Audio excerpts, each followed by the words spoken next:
ಅರಸರುಗಳ ಮೊದಲನೆಯ ಗ್ರಂಥ ಅಧ್ಯಾಯ 13.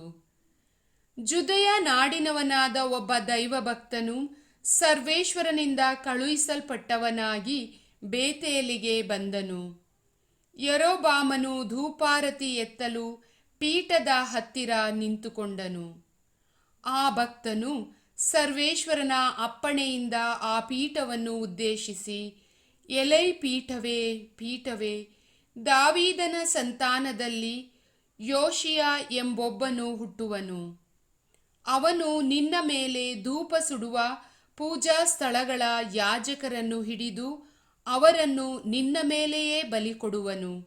ಮನುಷ್ಯರ ಎಲುಬುಗಳನ್ನು ನಿನ್ನ ಮೇಲೆ ಸುಡಲಾಗುವುದು ಎಂದು ಸರ್ವೇಶ್ವರ ಹೇಳುತ್ತಾರೆ ಎಂದನು. ಇದಲ್ಲದೆ ನನ್ನ ಮಾತು ಸರ್ವೇಶ್ವರನದು ಎಂಬುದಕ್ಕೆ ಈ ಪೀಠವು ಸೀಳಿ ಅದರ ಮೇಲಿನ ಬೂದಿ ಬಿದ್ದು ಹೋಗುವುದೇ ಗುರುತಾಗಿರುವುದು ಎಂದು ಹೇಳಿದನು. ಬೇತೇಲಿನ ಪೀಠದ ಬಳಿ ನಿಂತಿದ್ದ ಅರಸನು ಆ ದೈವಭಕ್ತನು ಪೀಠಕ್ಕೆ ವಿರೋಧವಾಗಿ ನುಡಿದದ್ದನ್ನು ಕೇಳಿ ಕೈಚಾಚಿ ಅವನನ್ನು ಹಿಡಿಯಿರಿ ಎಂದು ಆಜ್ಞಾಪಿಸಿದನು. ಕೂಡಲೇ ಅವನ ಕೈ ಒಣಗಿ ಹೋಯಿತು. ಅವನು ಅದನ್ನು ಹಿಂತೆಗೆದುಕೊಳ್ಳಲಾಗಲಿಲ್ಲ. ಬಲಿಪೀಠವು ಸೀಳಿ ಅದರ ಮೇಲಿನ ಬೂದಿ ಬಿದ್ದು ಹೋಯಿತು. ಹೀಗೆ ಆ ದೈವಭಕ್ತನು ಸರ್ವೇಶ್ವರನ ಅಪ್ಪಣೆಯಿಂದ ಹೇಳಿದ ಗುರುತು ನೆರವೇರಿತು. ಅರಸನು ಆ ಭಕ್ತನಿಗೆ, ನಿನ್ನ ದೇವರಾದ ಸರ್ವೇಶ್ವರನು ಪ್ರಸನ್ನನಾಗುವಂತೆ ಬೇಡಿಕೋ. ನಾನು ನನ್ನ ಕೈಯನ್ನು ಹಿಂತೆಗೆಯುವುದಕ್ಕಾಗುವ ಹಾಗೆ ಅವರನ್ನು ನನ್ನ ಪರವಾಗಿ ಪ್ರಾರ್ಥಿಸು ಎಂದು ಕೇಳಿದನು. ಅಂತೆಯೇ ಆ ದೈವಭಕ್ತನು ಸರ್ವೇಶ್ವರನನ್ನು ಬೇಡಿಕೊಂಡನು. ಅರಸನ ಕೈ ವಾಸಿಯಾಗಿ ಮೊದಲಿನಂತೆ ಆಯಿತು. ಆಗ ಅರಸನು, ನನ್ನ ಮನೆಗೆ ಬಾ, ಸ್ವಲ್ಪ ಊಟ ಮಾಡಿ ಸುಧಾರಿಸಿಕೋ, ನಾನು ನಿನಗೆ ಬಹುಮಾನವನ್ನು ಕೊಡುತ್ತೇನೆ ಎಂದನು. ಆ ದೈವಭಕ್ತನು, ನೀವು ನನಗೆ ನಿಮ್ಮ ಆಸ್ತಿಯಲ್ಲಿ ಅರ್ಧ ಕೊಟ್ಟರೂ ನಾನು ನಿಮ್ಮ ಸಂಗಡ ಬರುವುದಿಲ್ಲ, ಅಲ್ಲಿ ಅನ್ನಪಾನಗಳನ್ನು ತೆಗೆದುಕೊಳ್ಳುವುದಿಲ್ಲ.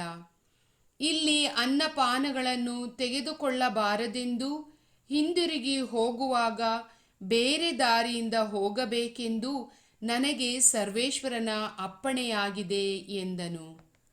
ಅನಂತರ ಅವನು ಆ ದಾರಿಯನ್ನು ಬಿಟ್ಟು ಇನ್ನೊಂದು ದಾರಿಯನ್ನು ಹಿಡಿದು ಹೊರಟನು. ಬೇತೇಲಿನಲ್ಲಿ ಒಬ್ಬ ಮುದುಕ ಪ್ರವಾದಿ ವಾಸವಾಗಿದ್ದನು. ಅವನ ಮಕ್ಕಳು ಬಂದು ಆ ದೈವಭಕ್ತನು ಆ ದಿನ ಬೇತೇಲಿನಲ್ಲಿ ಮಾಡಿದ್ದನ್ನು ಅವನು ಅರಸನಿಗೆ ಹೇಳಿದ್ದನ್ನು ತಂದೆಗೆ ತಿಳಿಸಿದರು. ಅವನು ಯಾವ ದಾರಿಯಿಂದ ಹೋದ ಎಂದು ತಂದೆ ಅವರನ್ನು ಕೇಳಲು ಅವರು ಜುದೆಯ ನಾಡಿನ ಆ ದೈವಭಕ್ತ ಹೋದ ದಾರಿಯನ್ನು ತೋರಿಸಿದರು. ಆಗ ಅವನು ತನ್ನ ಮಕ್ಕಳಿಗೆ, ಕತ್ತೆಗೆ ತಡಿ ಹಾಕಿರಿ ಎಂದು ಆಜ್ಞಾಪಿಸಲು ಅವರು ಹಾಕಿದರು. ಅವನು ಕತ್ತೆಯ ಮೇಲೆ ಕುಳಿತುಕೊಂಡು ಆ ದೈವಭಕ್ತನ ಹಿಂದೆಯೇ ಹೋಗಿ ಎಲಾ ವೃಕ್ಷದ ಕೆಳಗೆ ಕುಳಿತಿದ್ದ ಅವನನ್ನು ಕಂಡು, ಜುದೆಯದಿಂದ ಬಂದ ದೈವಭಕ್ತನು ನೀನೋ ಎಂದು ಕೇಳಿದನು. ಅವನು ಹೌದೆಂದನು. ಆಗ ಆ ಮುದುಕನು, ನೀನು ನನ್ನ ಮನೆಗೆ ಬಂದು ಊಟ ಮಾಡು ಎಂದು ಹೇಳಿದನು. ಅದಕ್ಕೆ ಅವನು, ನಾನು ನಿನ್ನ ಸಂಗಡ ಬರಕೂಡದು. ಈ ಸ್ಥಳದಲ್ಲಿ ಅನ್ನಪಾನಗಳನ್ನು ತೆಗೆದುಕೊಳ್ಳಬಾರದೆಂದು ಬಂದ ದಾರಿಯನ್ನು ಬಿಟ್ಟು ಬೇರೆ ದಾರಿಯಿಂದ ಹಿಂದಿರುಗಿ ಹೋಗಬೇಕೆಂದು ನನಗೆ ಸರ್ವೇಶ್ವರನ ಅಪ್ಪಣೆಯಾಗಿದೆ ಎಂದು ಉತ್ತರ ಕೊಟ್ಟನು. ಆಗ ಆ ಮುದುಕನು, ನಾನು ನಿನ್ನಂತೆ ಪ್ರವಾದಿಯಾಗಿದ್ದೇನೆ. ಒಬ್ಬ ದೇವದೂತನು ನನಗೆ ಕಾಣಿಸಿಕೊಂಡು ನಿನ್ನನ್ನು ಕರೆದುಕೊಂಡು ಬರಬೇಕೆಂದು ಸರ್ವೇಶ್ವರನ ಹೆಸರಿನಲ್ಲಿ ಆಜ್ಞಾಪಿಸಿದ್ದಾನೆ ಎಂದು ಹೇಳಿದನು. ಆದರೆ ಆ ಮಾತು ಸುಳ್ಳಾಗಿತ್ತು. ದೈವಭಕ್ತನು ಹಿಂದಿರುಗಿ ಅವನ ಮನೆಗೆ ಹೋಗಿ ಅನ್ನಪಾನಗಳನ್ನು ತೆಗೆದುಕೊಂಡನು. ಅವರು ಊಟ ಮಾಡುತ್ತಿರುವಾಗ ದೈವಭಕ್ತನು ಹಿಂದಕ್ಕೆ ಕರೆದು ತಂದ ಆ ಪ್ರವಾದಿಗೆ ಸರ್ವೇಶ್ವರ ಒಂದು ಸಂದೇಶವನ್ನು ದಯಪಾಲಿಸಿದರು.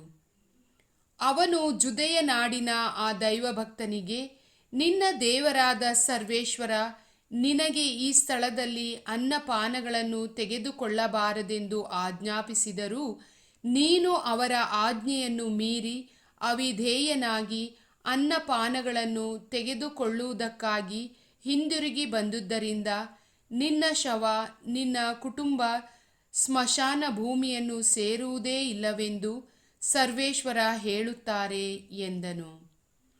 ಅನ್ನಪಾನಗಳನ್ನು ತೆಗೆದುಕೊಂಡ ನಂತರ ಆ ಮುದುಕ ಪ್ರವಾದಿ ತಾನು ಕರೆದು ತಂದ ಪ್ರವಾದಿಯನ್ನು ಕಳುಹಿಸಲು ಕತ್ತೆಗೆ ತಡಿ ಹಾಕಿಸಿದನು. ಆ ದೈವಭಕ್ತನು ಸ್ವಲ್ಪ ದೂರ ಹೋದ ನಂತರ ಒಂದು ಸಿಂಹವು ಅವನಿಗೆ ಎದುರಾಗಿ ಬಂದು ಅವನನ್ನು ಕೊಂದು ಹಾಕಿತು. ಅವನ ಶವ ದಾರಿಯಲ್ಲಿಯೇ ಬಿದ್ದಿತು. ಕತ್ತೆಯು ಸಿಂಹವು ಶವದ ಹತ್ತಿರ ನಿಂತುಕೊಂಡಿದ್ದವು.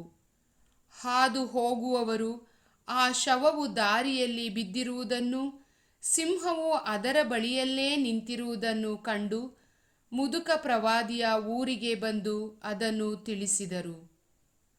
ಅವನನ್ನು ಹಿಂದಕ್ಕೆ ಕರೆದುಕೊಂಡು ಹೋಗಿದ್ದ ಪ್ರವಾದಿ ಈ ಸುದ್ದಿಯನ್ನು ಕೇಳಿ, ಆ ಶವವು ದೈವಭಕ್ತನದೇ ಆಗಿರಬೇಕು, ಅವನು ಸರ್ವೇಶ್ವರನ ಆಜ್ಞೆಗೆ ವಿಧೇಯನಾದುದರಿಂದ ಸರ್ವೇಶ್ವರ ಅವನ ವಿಷಯದಲ್ಲಿ ತಾವು ಹೇಳಿದ ಮಾತು ನೆರವೇರುವಂತೆ ಅವನನ್ನು ಸಿಂಹದ ಬಾಯಿಗೆ ಒಪ್ಪಿಸಿದರು.